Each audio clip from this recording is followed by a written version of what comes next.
and the man who has nanochips running through his blood cells. Good morning, Nathan. Well, thanks very much, Mike. I'm just trying to process that right now. Boom, boom. Tell me, there's a new iPhone, number 5, that may be coming alive. Like the new iPad that came out, it wasn't called the iPad 3. People think this one will be called the new iPhone, not iPhone 5. Right. But we'll just call it the iPhone 5 for now. For now, ease of use. Possibly a smaller connector at the bottom of the phone, so it's called the dock connector. Mm-hmm. A larger screen, that's a fairly common rumour across the board. Good. Likely to be 4G. Which we know what it is from last week. Yes, yep, we know what that is. So, and the release date we're expecting at the earliest, possibly July, but more than likely September, October. So by then we should have 4G a lot more widely used in Australia. It's going to be liquid metal construction. What does liquid... I don't know where to start with that one.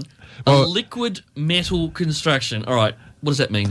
Basically, it's a combination of metals that is meant to be stronger and lighter. So light like plastic, but strong like metal. So just a combination of specially formulated metals. Yeah. What else have we got on it? A big thing that came out in the last couple of weeks is possibly the removal of Google Maps from Apple devices. So if you press Maps on your iPhone or iPad, it's all run through Google at the moment. Yep. But in the last year or so, Apple have bought a number of mapping companies. They've started using in some of their website their own mapping services or open source, free source mapping. So it's likely that we'll see no Google Maps and an introduction of 3D maps.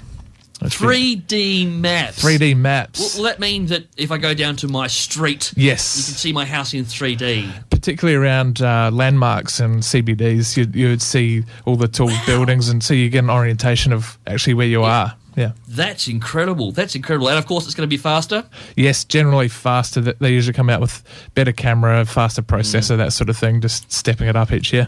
What's new in Facebook? New in Facebook, everyone's favourite social media network. Expect to see larger pictures on your mobile app soon. All right. So Facebook bought out Instagram, and one of the things I've learnt from Instagram is big photos are popular. So you'll see large, I think they're about 3 times the size of what you'd see at the moment.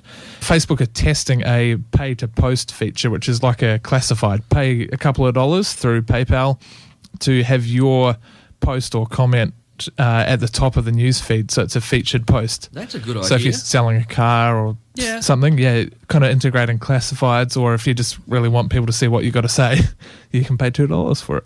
That's a really good idea. Yeah. On the other side of the world, you've brought this story to me, and I just can't believe it's true, but please read it out for us. So police in the town of Fort Lee, New Jersey, population 34,000, thank you Wikipedia, have started fining people for texting and walking. I'd do 30 days in jail for that. I don't know whether to laugh or cry, because I do it and I'm not going to stop in a hurry. What's the excuse? Public safety. Apparently they've had 20 people this year already hit by cars by texting and walking. So they're texting as they cross the street. And that's nuts. Yeah. Have they fined anyone yet? 117 people already this year. That's incredible. Yeah. That's incredible. The other word I come across, the word Foursquare. Now, Foursquare to me is when you've got 4 squares and a ball and you play tap. Yes, yeah. Right. We had lots of fun at primary school with that. Yes, but that's not what it means here, is it? Just really, basically, you check in at locations and you get points for each of those check-ins. The first time you check in at a place, you might get more points. What do you mean by check-in? You open the app and it uses GPS and locations to find out where you are. And then in a list, you can find the businesses around you or the places of interest and tap on that one and say, I'm here. And if you want to let the world know. And then so if you go to a takeaway restaurant, you'll get points for that category. If you go to a park, you'll get one for that. And it allows you to leave reviews and tips on it too. Yeah. People will know it for checking in, but one of the best features, I think, is you can leave tips and reviews and photos for people, say at a restaurant, of the type of food, type of service you get. You can check those reviews, and if I've used it when travelling and wanting to find, say, a Thai restaurant in the area, and so you type in Thai and it'll come up with Thai restaurants or places that have Thai on their title, and check out the reviews and say, I'm going to go there. And of course, if you want any more information on it, gadgetcoach.com.au. Nathan, thanks for coming this morning. Thank you, Mike.